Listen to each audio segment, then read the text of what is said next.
한 주간 평안하셨는지요? 소요리문답 강좌 시작하도록 하겠습니다.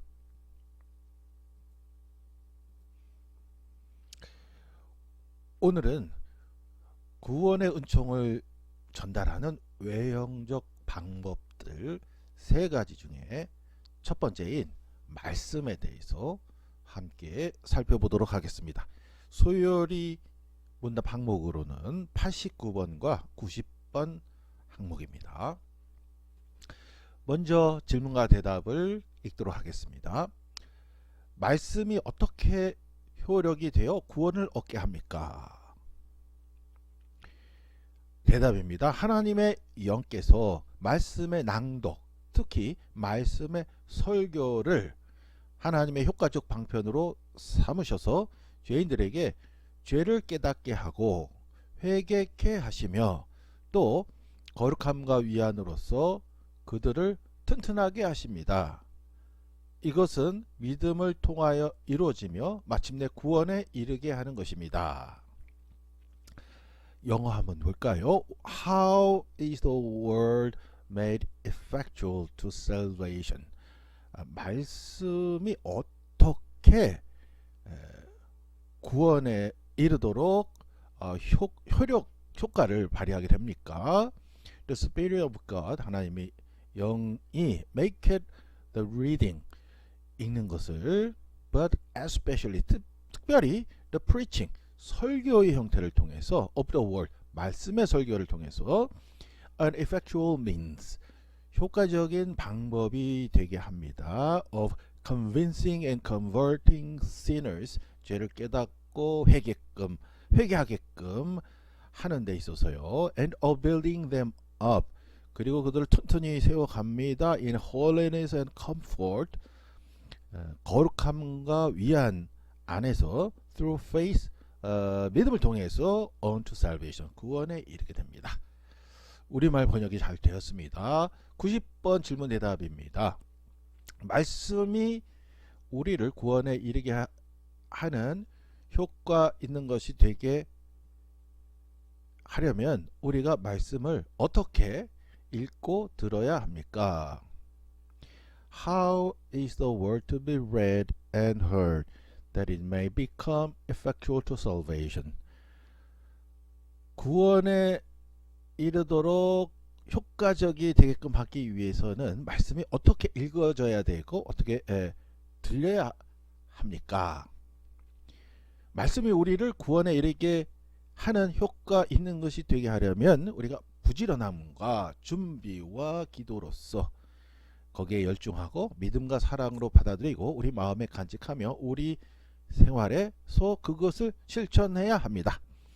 That the word may become effectual to salvation, 말씀이 구원에 효과적이 되게끔 하려면 we must attend, 주의를 기울여야 합니다. thereunto with diligence, 부지런히, preparation, 또 준비, and prayer, 기도로서 receive it with faith and love, 믿음과 사랑으로 말씀을 받아들이고요. lay it up, 잘 둡니다. in our hearts, 우리 마음속에, and practice it in our lives, 우리들의 삶에서 실천해야 합니다.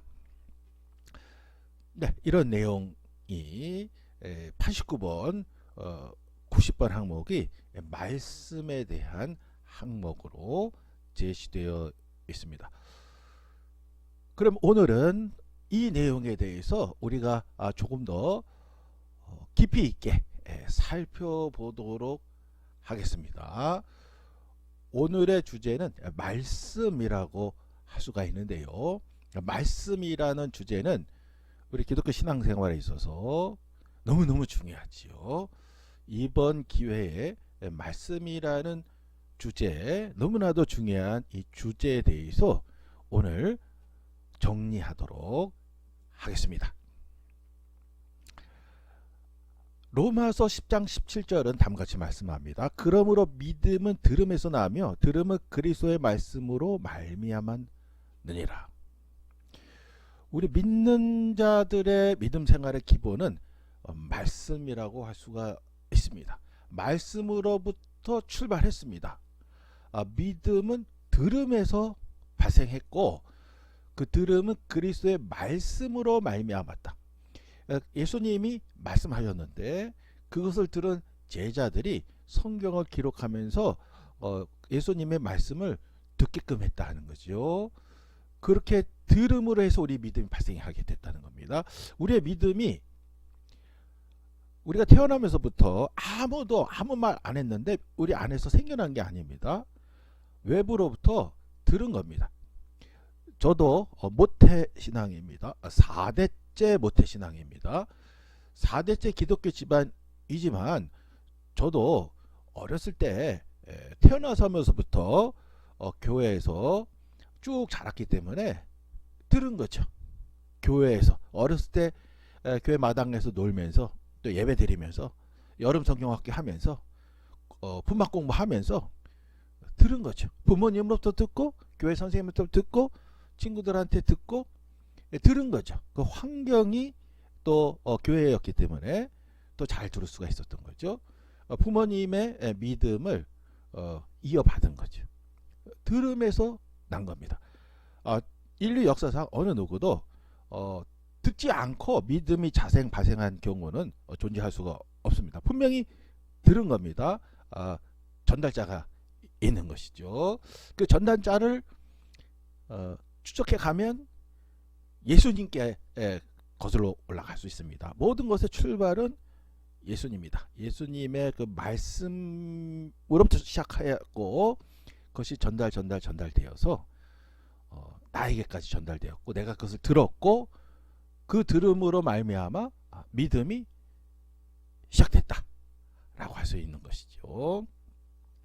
또한 우리가 이미 갖게 된 믿음 생활을 유지해주고 충만케 하고 굳세게 해주는 것도 말씀입니다. 말씀을 떠난 믿음 생활이란 가능하지 않다라고 할 수가 있습니다. 말씀을 통하여 우리는 성령 안에서 그리스도를 만나고 하나님의 능력을 체험하게 됩니다. 기독교 신학에서는 이 말씀에 대한 이해를 세 가지로 하고 있습니다. 그 세 가지를 저는 말씀의 3단계라고 이름을 붙여보았습니다. 말씀의 3단계의 내용은 다음과 같은 것입니다.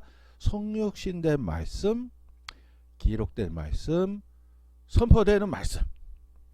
이 세 가지를 저는 말씀의 3단계라고 명명을 해 보았습니다.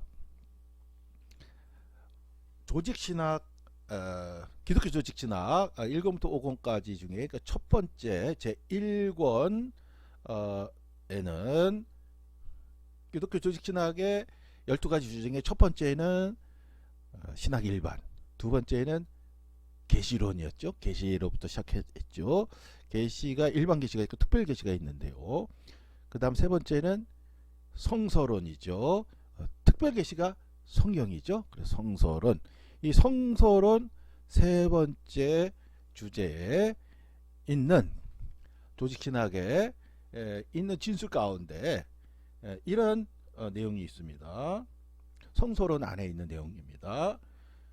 하나님의 말씀은 세 가지 형태를 가지고 있다. 1. 하나님의 성육신된 말씀. 2. 하나님의 기록된 말씀. 3. 하나님의 선포되는 말씀.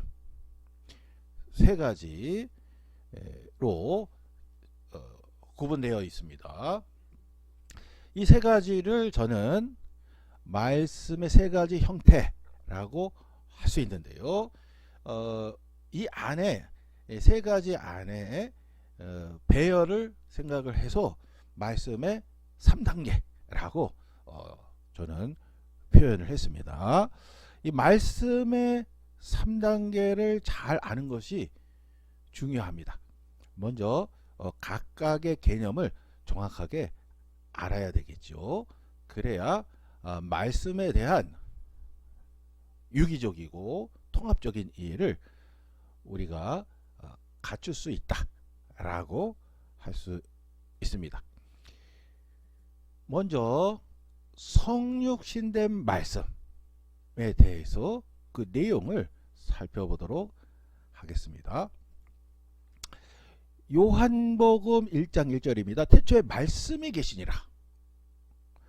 이 말씀이 하나님과 계셨으니 함께 계셨으니 말씀은 곧 하나님이시니라.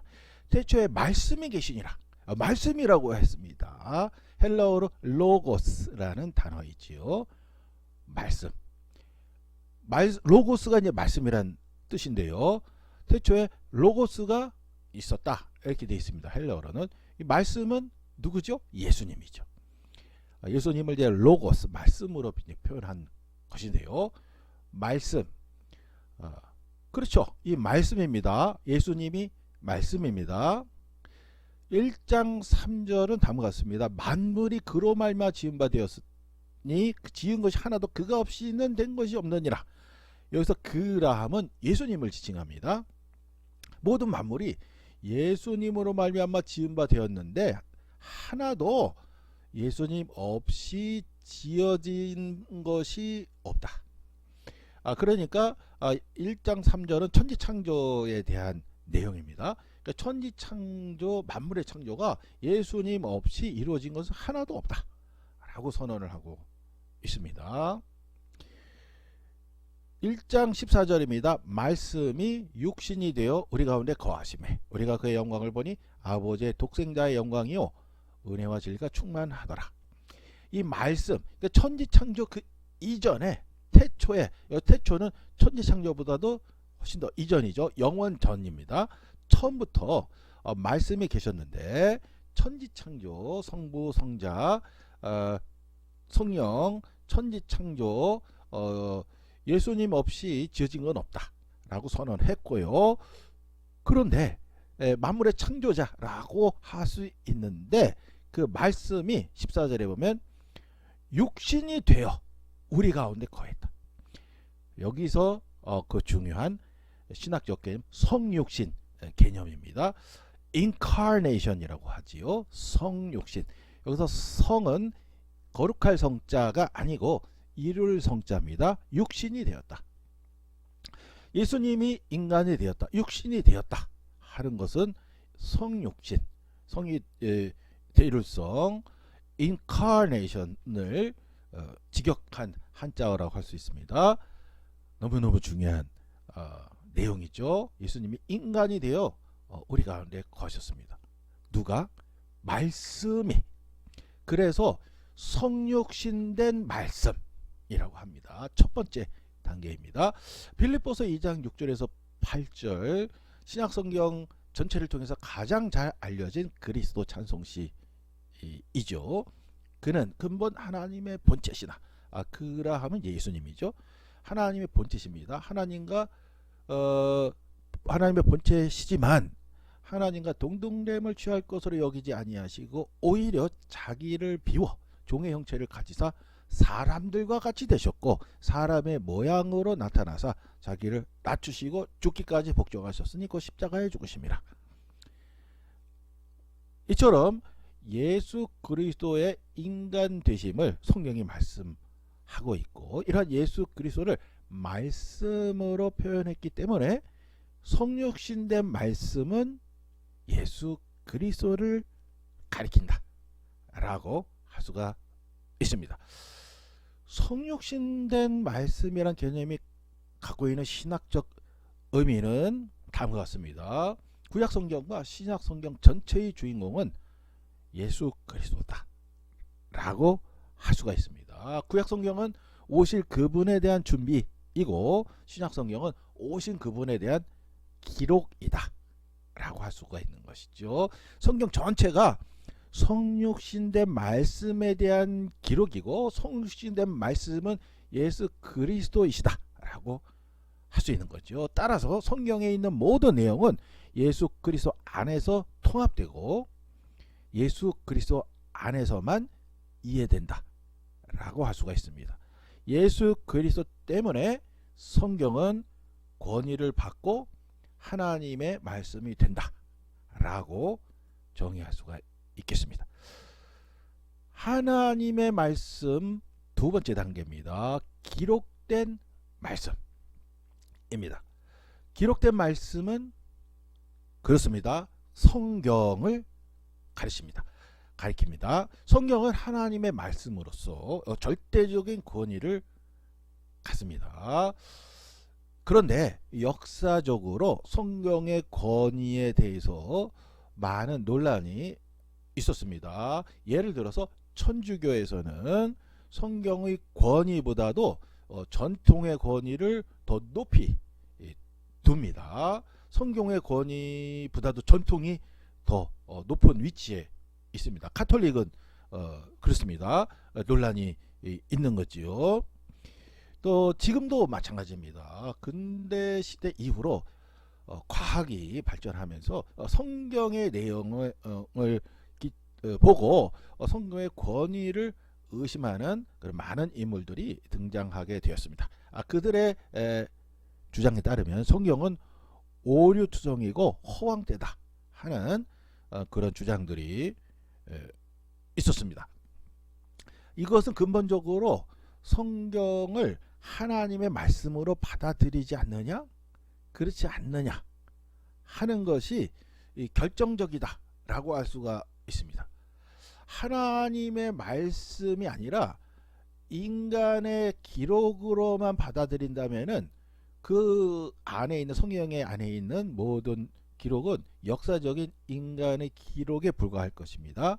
그렇다면 인간의 기록에 불과하다면 그것은 믿음을 불러일으킬 수가 없습니다.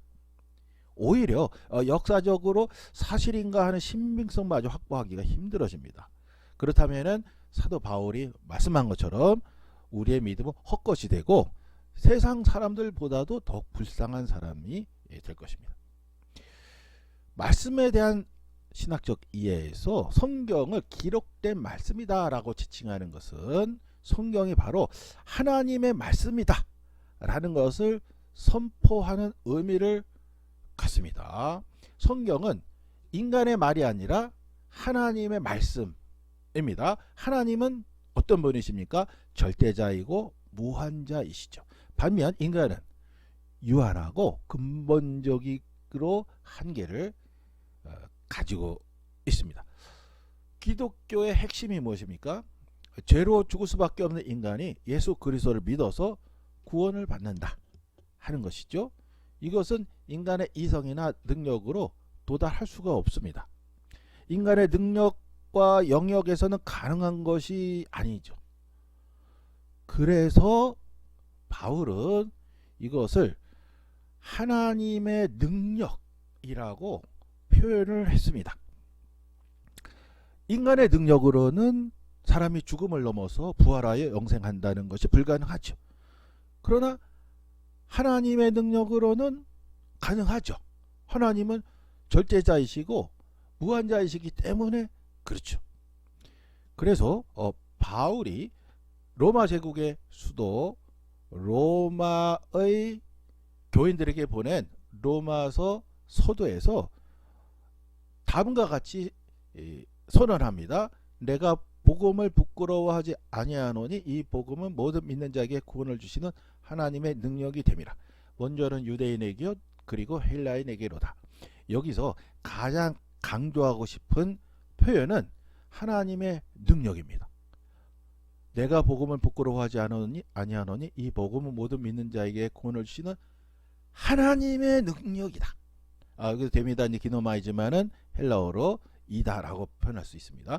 하나님의 능력이다. 복음은 하나님의 능력에 대한 거다. 1장 16절이기 때문에 로마서 이제 16장까지 많은 분량이 있죠. 이제 어마어마한 로마서 이제 어마어마합니다. 그 내용이 보면은요. 그 내용이 이제 등장할 텐데 이제부터 기술하는 내용은 인간의 능력에 대한 내용이 아니고 하나님의 능력에 대한 내용이라는 거예요. 처음부터 그렇게 전제했습니다. 자, 인간에 대한 능력에 대한 것이라면은 처음부터 시간과 공간과 능력의 제한이 있기 때문에 구원을 얻을 수가 없습니다. 처음부터 그렇게 이미 전제가 돼 있는 겁니다. 그런데 로마에 있는 사람들, 심지어 기독교 신앙을 받아들이지 않은 일반인임에도 불구하고 기본적인 이해가 있죠. 인간의 능력으로 죽은 사람이 살아날 수 있느냐? 인간의 능력으로 그건 안 된다. 그건 다 알죠. 신 하나님은 할 수 있느냐? 그건 가능하죠. 하나님은 신은 그래야 신이니까 할 수 있어야 신이잖아요. 그건 일단 가능한 거죠.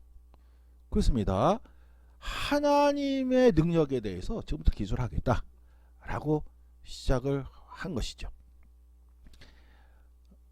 로마서 뿐만이 아닙니다. 고린도 교회 보낸 편지에서도 고린도전서 1장 18절에서도 같은 말을 했습니다. 십자가의 도가 멸망하는 자들에게는 미련한 것이요 구원을 받는 우리에게는 하나님의 능력이라. 하나님의 능력에 대한 내용을 기술하겠다는 거예요. 고린도전서도 마찬가지입니다. 고린도전서도 1장 24절 25절 오직 부르심을 받은 자들에게는 유대인이나 헬라인이나 그리스도는 하나님의 능력이요 하나님의 지혜다 하는 거죠. 하나님의 어리석음이 사람보다 지혜롭고 하나님의 약하심이 사람보다 강하니라. 복음은 인간의 능력에 의해서 형성된 세계가 아니고 하나님의 능력에 의해서 형성된 하나님의 세계다 하는 것이죠. 따라서 예수를 그리스도를 믿고 구원을 얻는다는 것 자체가 신비라고 할 수가 있습니다. 신비는 11장 25절 로마서 형제들아 너희가 스스로 지혜 있다 하면서 이 신비를 너희가 모르기를 내가 원하지 아니하노니 이 신비는 이방인의 충만한 수가 들어오기까지 이스라엘의 더러는 우둔하게 된 것이라. 그래서 신비는 헬라어로 미스테리온이란 단어가 사용됐습니다. 미스테리온에서 미스테리라는 영어 단어도 나왔는데요. 우리말 성경에서는 신비로 번역한 경우도 있고 또 비밀로 번역한 경우도 있습니다. 아무튼 이 신비는 하나님의 뜻은 유한자인 인간의 입장으로 봤을 때 신비 안에 둘러싸여 있다는 거예요. 이것을 하나님이 예수 그리스도 안에서 계시해 주시긴 했지만은 근본적으로 그것은 하나님의 능력에 의한 하나님의 세계인 것입니다. 그래서 바울이 볼 때는 신비 안에 둘러싸여 있는 하나님의 영원한 하나님의 뜻인 것이죠. 따라서 바울은 다음과 같은 자세를 가지고 있었습니다. 깊도다 하나님의 지혜와 지식의 풍성하며 그의 판단은 헤아리지 못할 것이며 그의 길은 찾지 못할 것이로다. 누가 주의 마음을 알았느냐? 누가 그의 모사가 되었느냐? 누가 주께 먼저 드려서 갚으심을 받겠느냐? 이는 만물이 주에게서 나오고 주로 말미암아 주에게로 돌아감이라. 그에게 영광이 세세히 있을지어다. 아멘. 로마서는 엄청난 서신인데요. 우리가 가지고 있는 이 기독교 조직 신학이 다 로마서에서 왔다 해도 과언이 아닌데요. 특히 1장부터 11장까지 내용이 대부분 그 내용입니다. 그런데 1장부터 11장까지의 내용을 바울이 기록한 마지막 단락이 이러한 시입니다. 깊도다 하나님의 지혜와 지식의 풍성하며 그 판단은 헤아리지 못할 것이다. 누가 주의 마음을 알았느냐. 기독교 조직신학 2000년 동안 그 모든 것에 전체 내용에 그 제시한 이 로마서 1장부터 16장까지 있습니다만은 교리적인 내용은 1장부터 11장까지거든요. 그것을 기술한 당사자인 바울이 기술해 놓고 맨 마지막에 이와 같은 자세를 가졌습니다. 하나님은 무한하신 분이시다. 우리 유한자 입장에서 하나님의 뜻을 볼 때는 신비 안에 가려져 있는 것처럼 보인다.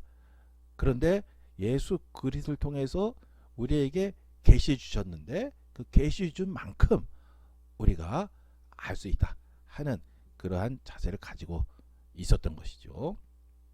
따라서 하나님의 말씀은 무한하신 분이 영원한 세계에 대한 말씀입니다. 따라서 우리 인간이 이것은 오류가 있다 없다라고 왈가왈부할 수가 없습니다. 인간의 능력에 대한 인간의 세계가 아니기 때문에 그렇죠. 우리 인간의 관점에서는 어느 정도까지 우리가 이해할 수 있는가, 최대한 이해하기 위한 노력을 기울이는 것만 우리에게 남아있다라고 할 수가 있습니다. 성경은 전능자이신 하나님의 말씀이므로 하나님의 주권하에서 능력을 갖습니다. 사도 바울이 디모데 후서에서 디모데에게 성경에 대해서 다음과 같이 언급하였습니다. 또 어려서부터 성경을 알아나니 성령의 능이 너로 하여금 그리스도 예수 안에 있는 믿음으로 말미암아 구원에 이르는 지혜가 있게 하느니라. 믿음으로 말미암아 구원에 이르는 게 하는 그 지혜, 하나님의 지혜가 성경에 있는 거다. 그 다음 모든 성경은 하나님의 감동으로 된 것으로 교훈과 책망과 바르게 함과 의로 교육하기에 유익하다. 교훈, 책망, 바르게 함, 의로 교육함에 있어서 성경이 유익하다. 그 다음 이는 하나님의 사람으로 온전하게 하며 모든 선한 일을 행할 능력을 갖추게 하려 함이라. 하나님의 사람이 모든 선한 일을 행할 능력을 계속해서 갖춰나갈 수 있도록 해준다 라고 말씀하고 있습니다. 마지막 세 번째 선포되는 말씀에 대해서 생각해 보도록 하겠습니다. 말씀에 대한 신학적 이해의 세 번째 단계는 선포되는 말씀이라고 정의되어 있습니다. 여기서 선포되는 말씀은 곧 설교를 가리킵니다. 성육신 된 말씀, 기록된 말씀은 완료형입니다. 성육신 되었죠. 2000년 전에 예수님께서 육신이 되셔서 오셨다 가셨습니다. 기록된 말씀 66권 이미 기록됐습니다. 거기에 성경도 추가 안 됩니다. 빼는 거 안 됩니다. 이미 기록된 말씀입니다. 완료형입니다. 그런데 세 번째인 선포되는 말씀은 이미 조직신학책에 기록되어 있듯이 선포되는 말씀 현재 진행형입니다. ing 현재 진행형입니다. 선포되는 말씀, 선포된 말씀이 아니고 선포되는 말씀. 이것은 설교를 지칭합니다. 설교는 기독교 역사에서 독특하고도 중요한 의미를 가져왔습니다. 우리는 설교를 들을 때 하나님의 말씀으로 듣죠. 그 이유가 무엇인가요? 우리는 왜 설교를 들을 때 정숙한 자세로 경청합니까?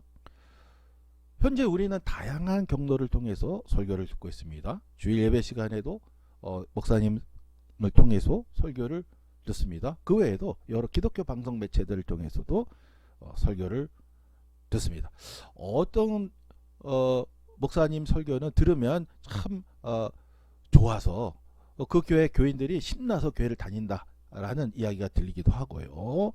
또 어떤 교회는 목사님 설교가 은혜가 되지 않아서 교인들이 낙담한다. 뭐 이런 이야기도 들기는 합니다. 설교는 모두 다 하나님의 말씀인데 어째서 이러한 차이가 존재할까요?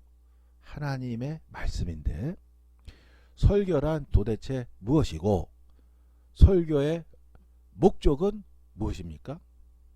그리고 신학에서 설교를 선포되는 말씀이라고 정의한 것은 어떤 의미가 있습니까? 성경에는 다양한 설교가 등장합니다.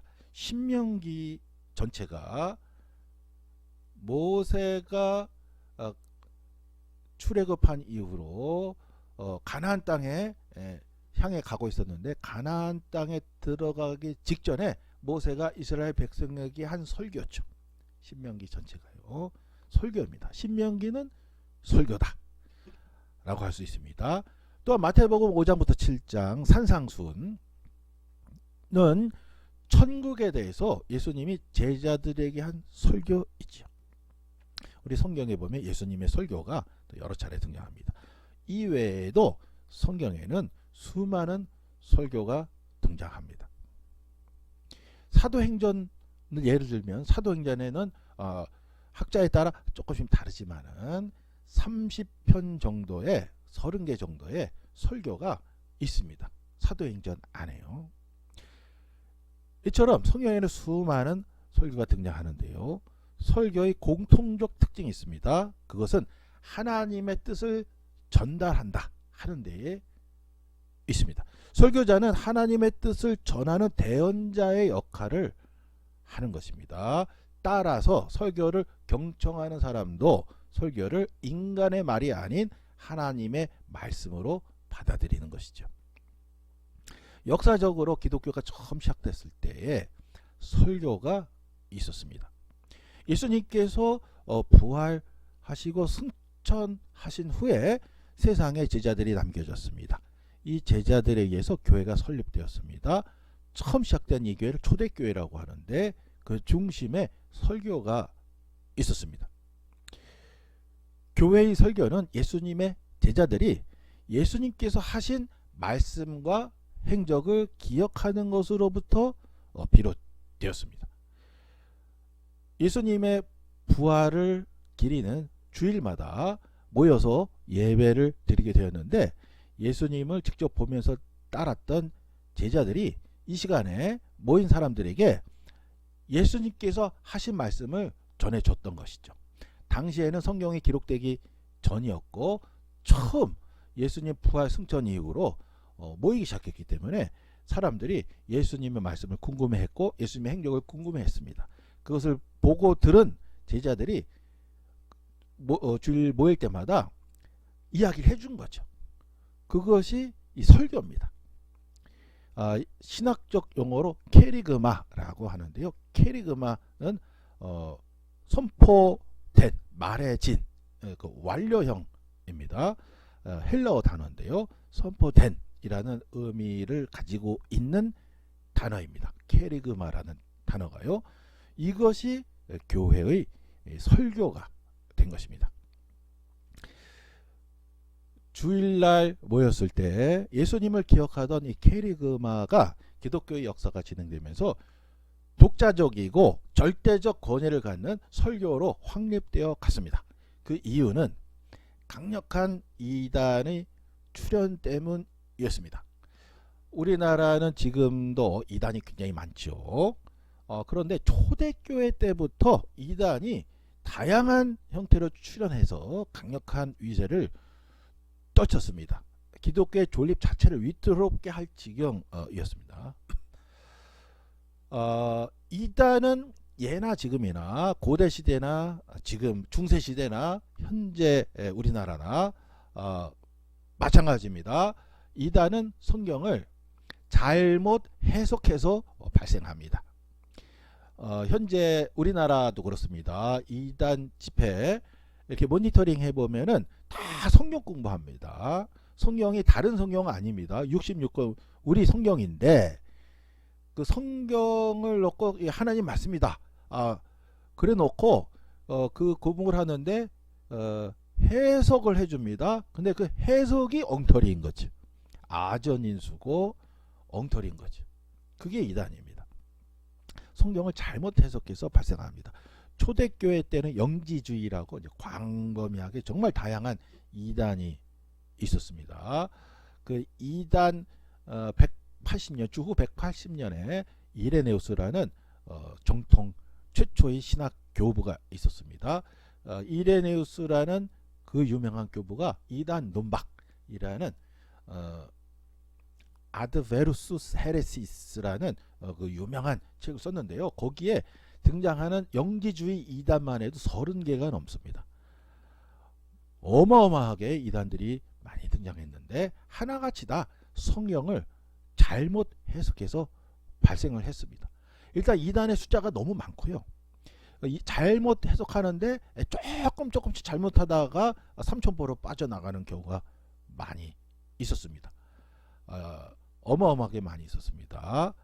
그래서 교회가 성경 해석의 권위를 교회의 성직자에게 부여하게 되었습니다. 이단이 점점 세력이 강해지고 더 보편화되면서 교회에서의 설교의 권위도 더욱 강화되는 이런 양상을 보이게 됐습니다. 결국 기독교의 역사가 진행되면서 설교로 하여금 독자적이고 절대적인 권위를 갖게끔 역사가 진행이 됐다라고 할 수가 있습니다. 이처럼 설교는 역사적 과정을 거쳐서 오늘에 이르기까지 되었는데, 현재 우리 신앙생활에 있어서 설교가 끼치는 실제적 영향은 굉장히 크다고 할 수가 있습니다. 우리가 좋은 설교를 들을 때에는 마치 보약을 먹은 것 같이 뿌듯하게 느껴집니다. 그런데 설교 말씀이 왠지 미흡하면 마치 끼니를 걸은 것처럼 신앙의 허기를 몹시 느끼게 되기도 합니다. 물론 모든 성도들은 개인적으로 성경을 읽고 은혜 받으면서 믿음 생활할 수 있습니다. 이것은 이제 바람직할 뿐만 아니라 개인적인 믿음 생활을 위해서 반드시 필요하다라고 할 수가 있습니다. 그런데 설교는 이와는 별도로 독자적 의미를 가지고 있습니다. 설교는 하나님께 드리는 예배의 한 부분입니다.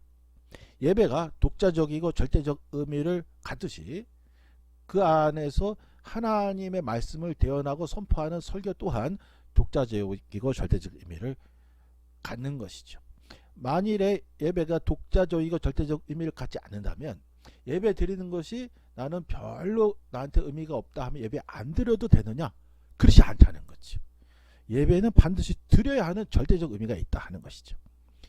또한 설교도 그렇다라고 할 수가 있습니다.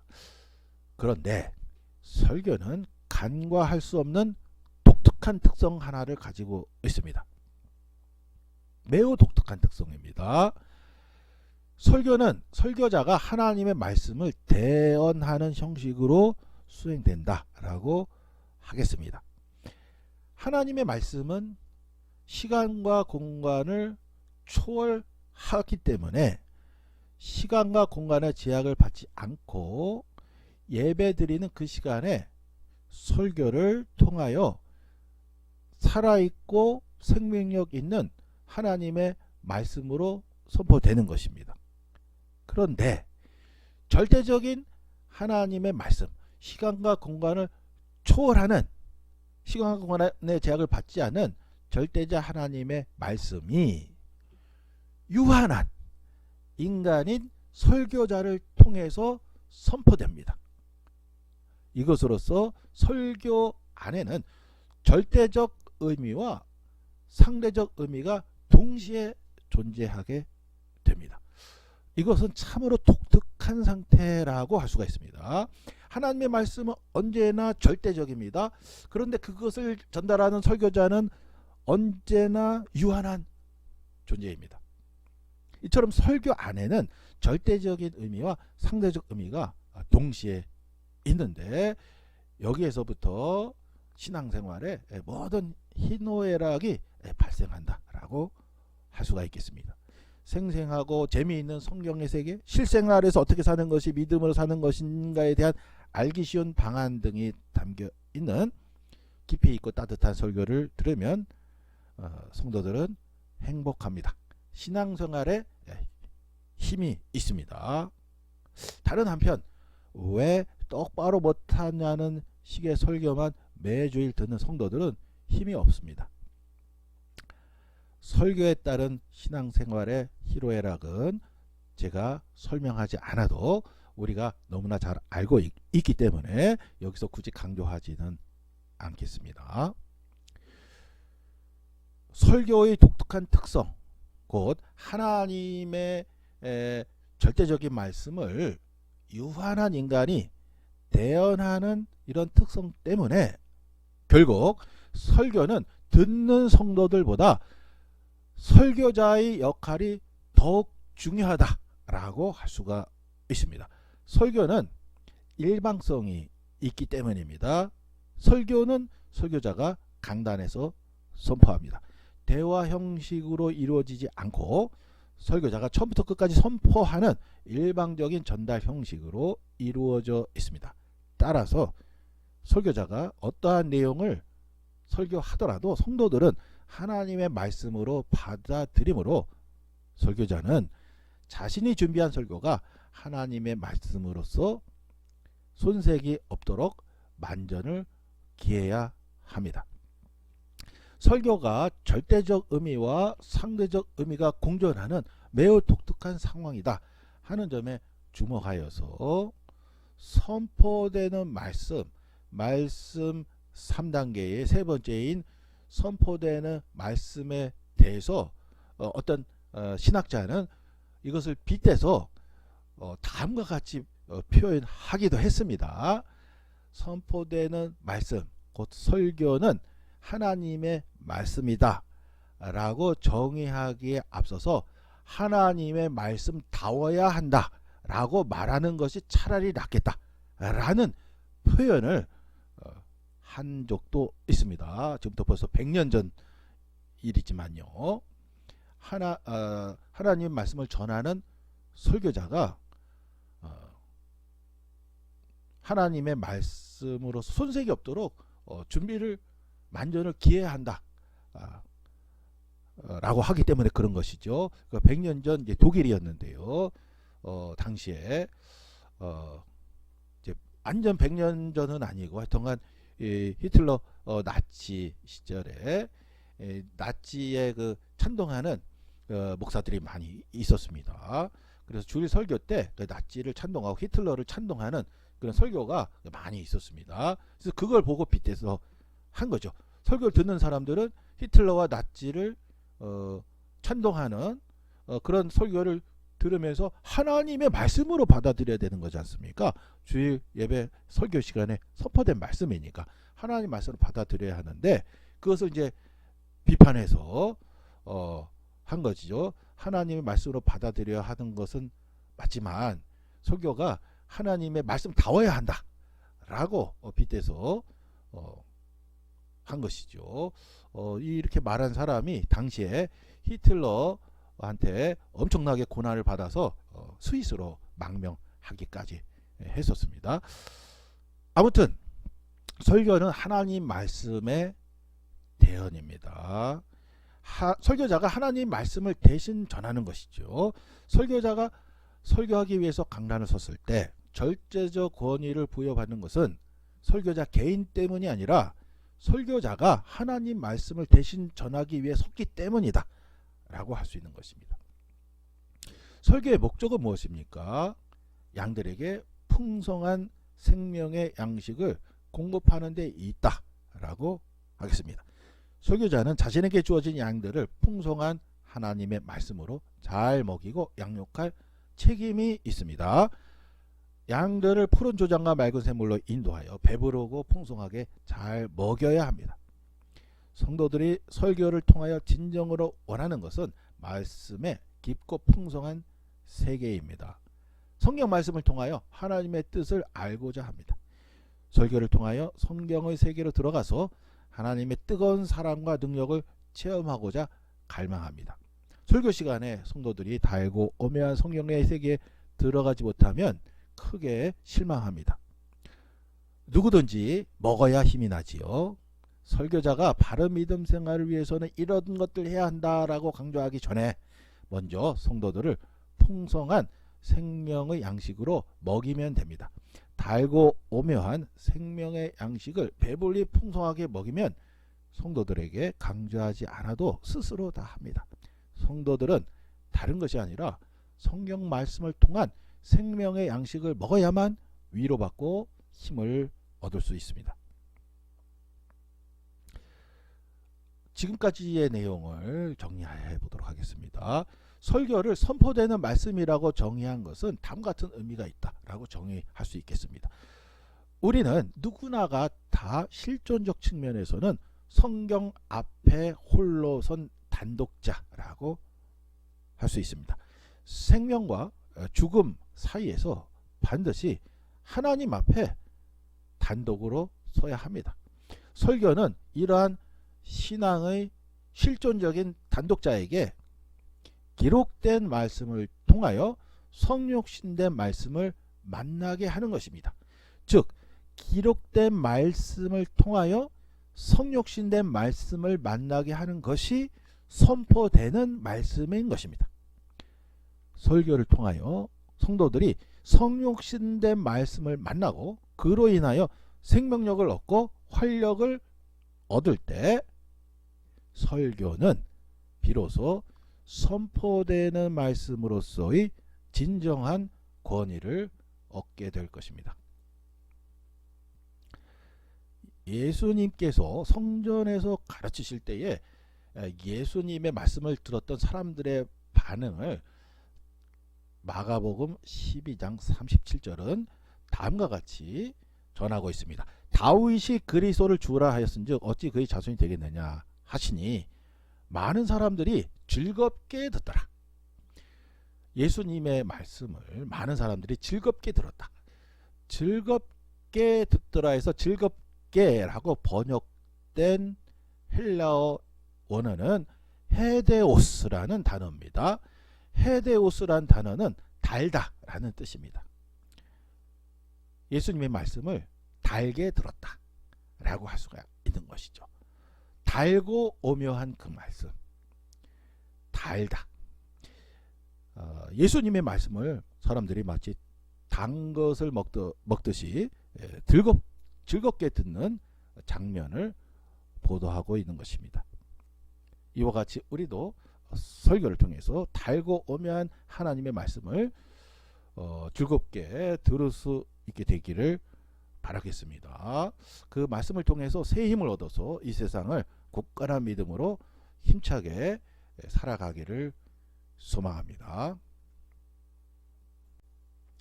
오늘은 말씀이라는 주제를 함께 살펴보았습니다.